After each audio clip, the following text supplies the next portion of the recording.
Supreme court ने trial courts के लिए एक बहुत जबरदस्त बात कही है चार्जशीट के आधार पे कि आप फंक्टस ऑफिशियो की तरह नहीं बन जाते हैं। आपके पास इतना पावर आता कहां से है कि आप 173 8 सीआरपीसी की खुलेआम छूट देते हैं पुलिस को कि जब तक चाहे सप्लीमेंट्री चार्जशीट आप आपका मन करे तब तक पेश कीजिए। साल भर निकल जाए, सालों निकल जाए, चाहे पार्टी बूढ़ी हो जाए और चाहे पार्टी दुनिया से चली जाए, आपका मन आए जब तक चार्जशीट कीजिए। उसके अलावा आप जांच के नाम पर जो तमाशा करते हैं फर्दर इन्वेस्टिगेशन के नाम पर, उसके अंदर कोई भी जस्टिफिकेशन नहीं देते। इन सारी बातों का कुल जोड़ मतलब सुप्रीम कोर्ट ने क्या आपको राहत देने की बात की? क्या ऐसे लोगों के खिलाफ जिनके खिलाफ जांच के नाम पर बहुत सालों तक चार्जशीट फाइल नहीं की जाती, उनको बेनिफिट हो सकता है? क्या कोर्ट अगर चार्जशीट फाइल नहीं हो रही है तो क्या उस तरह के केसेस को रद्द करने की पावर रखती है? क्या ऐसा कोई बेनिफिट हो सकता है? क्या कोर्ट इतने टाइम तक उस पर संज्ञान नहीं ले तो क्या चलता रहेगा केस? तो क्या ऐसा भी हो सकता है कि इन सब का कोई सॉल्यूशन?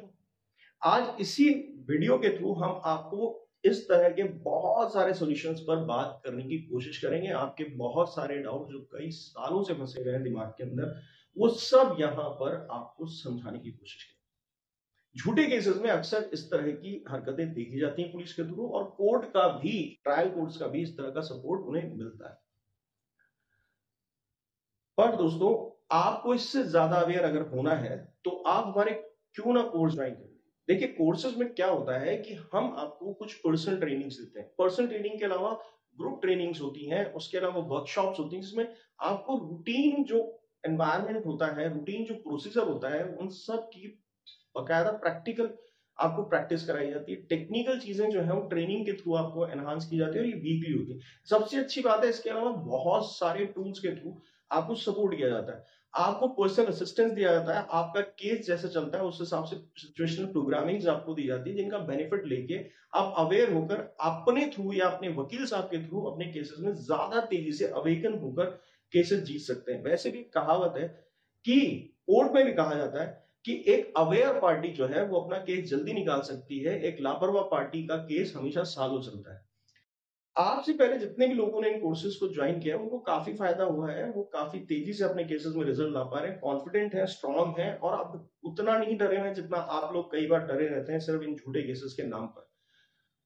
आप भी अगर इन कोर्सेज का हिस्सा होना चाहते हैं तो फिर आप यहाँ पे legal.rz.com हमारी वेबसाइट है, वहां जाइए, प्रोसीजर फॉलो कीजिए और उसके बाद बकायदा कोर्स ज्वाइन कीजिए। उसके बाद हम रेगुलर आपसे जुड़े रहेंगे और आपको इस तरह की दुर्लभ जानकारियां देंगे जो आपके केस पे फोकस होंगी। अगर आप किसी कानूनी समस्या में मुझसे समाधान चाहते हैं तो आप अपॉइंटमेंट ले सकते हैं हमारी वेबसाइट legal.rz.com से, और वहां पर अपॉइंटमेंट बुक करने के बाद आपसे बात होगी।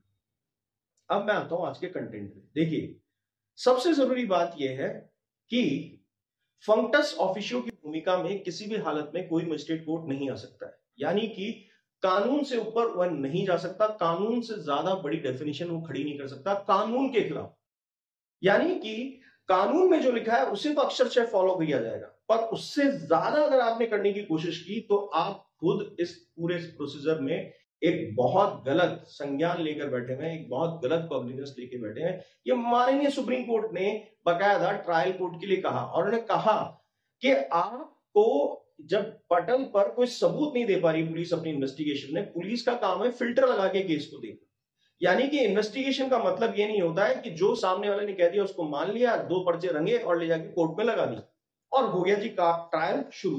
अब बाद में क्या होता है कि पुलिस उसके अंदर एक रास्ता निकाल लेती बीच का, वो कह देती सब बाकी फर्दर इन्वेस्टिगेशन के लिए टाइम दे दीजिए, तो तब आप ट्रायल चलाइए। इधर कोर्ट जो है कभी तो कॉग्निजेंस लेके उल्टा सीधा ट्रायल चला देती है, या फिर नहीं चलाती है तो लंबा आपको डेट पे डेट देती रहती है और बस हैरेसमेंट चलता रहता है। अब इसके पीछे जो मोटिव होता है वो वही होता है कि सामने वाले ने जो प्रेशर आप पे बनाने के लिए झूठे केस डाले थे उसका बेनिफिट वो ले ले और आप लोग सेटलमेंट करें, कोर्ट ने जो गलती की है वो छिप जाए, पुलिस ने जो गलती की है वो ढक जाए। पर यहां आपकी तरह कोई डरपोक पार्टी नहीं थी। काफी लोग ट्रायल कोर्ट्स में प्रैक्टिस करते थे, वो लड़ते लड़ते सुप्रीम कोर्ट पहुंच गई और उन्होंने जाकर ये हकीकत कोर्ट की बयान कर दी कि साहब मेरे केस के अंदर 173 8 सीआरपीसी का पूरा उल्लंघन हो रहा है, जो कि इस बात की एक पावर देता है कोर्ट को कि साहब फर्दर इन्वेस्टिगेशन करवाई जा सकती है, चार्जशीट सप्लीमेंट्री फॉर्म में दोबारा भी जमा कराई जा सकती है, पर इसके लिए क्या कोर्ट के पास इतनी पावर है? बस यही आप लोगों की एक दिक्कत है। आप डेफिनेशन की या तो आखिरी लाइन जानते हैं कानून की, या पहली लाइन जानते हैं, या जिसने कोई कहावत आपको सुना दी वो जानते हैं। असल में पूरा कानून जो है वो पूरी लाइनों से, 4 लाइन का है तो 4 लाइन, 5 लाइन है तो 5 लाइन, हर एक जगह अलग अलग तरीके से रेजिस्टेंस भी क्रिएट करता है और पनिशमेंट भी क्रिएट करता है। जो निर्दोष है उसके लिए रेजिस्टेंस है, और जो कहा था गलत काम कर रहा है उसके लिए पनिशमेंट है। जब आप निर्दोष हैं तो आप पनिशमेंट की तरफ ध्यान क्यों दे रहे हैं? यानी आप नेगेटिव क्रिटिकल थिंकिंग वाले इंसान हैं जो ऐसा सोचते हैं कि पनिशमेंट ही बना है बस, और जो सारी पावर है वो कोर्ट की समझ में आ जाती है आपको। कोर्ट को ही पावर है, पर कोर्ट को यहाँ लिमिटेशन के साथ पावर है कि कोर्ट को ये रीजनिंग वहां पर पुलिस से मांगनी पड़ेगी और पुलिस को देनी पड़ेगी कि उन्हें जो फर्दर इन्वेस्टिगेशन है या चार्जशीट जो है सप्लीमेंट्री, उसको लगाने का रीजन क्या है, उसके इतने क्या एविडेंस उसने कोर्ट को सपोर्टिव डॉक्यूमेंट के फॉर्म में दे दिए हैं कि वो चार्जशीट बाद में लगा सकती है।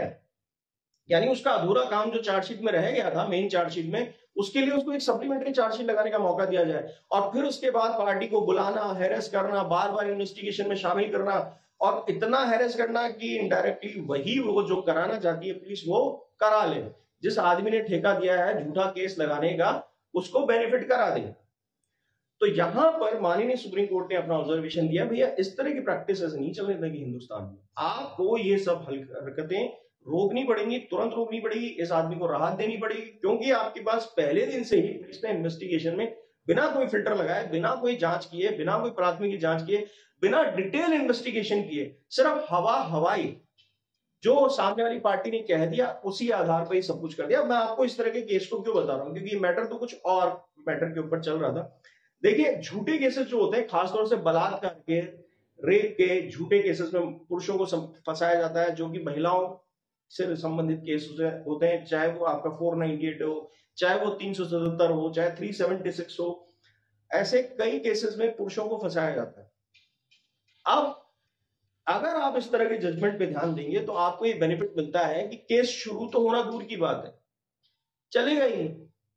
तो आपको इसी पैटर्न पर अब अपना केस चलाने की कोशिश करनी चाहिए। आपको इस तरह के पैटर्न से अपने आप को निकालने के लिए सीधा अटैक करना है।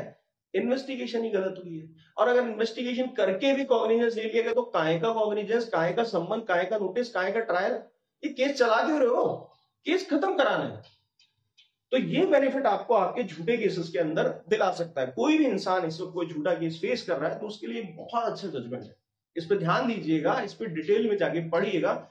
हमारी वीडियो की लिमिटेशन होती है कि हम आपके साथ कनेक्ट करने के लिए सरल भाषा में, बहुत टेक्निकल नहीं होते, पर आप जब इसको आराम से बंद कमरे में बैठ के शांति से पढ़ेंगे तो आपको इसके अंदर अपने केस से रिलेटेड बहुत सारी इंफॉर्मेशन मिलेगी जो आपके केस को डैमेज कर सकती है अगर वो झूठा है।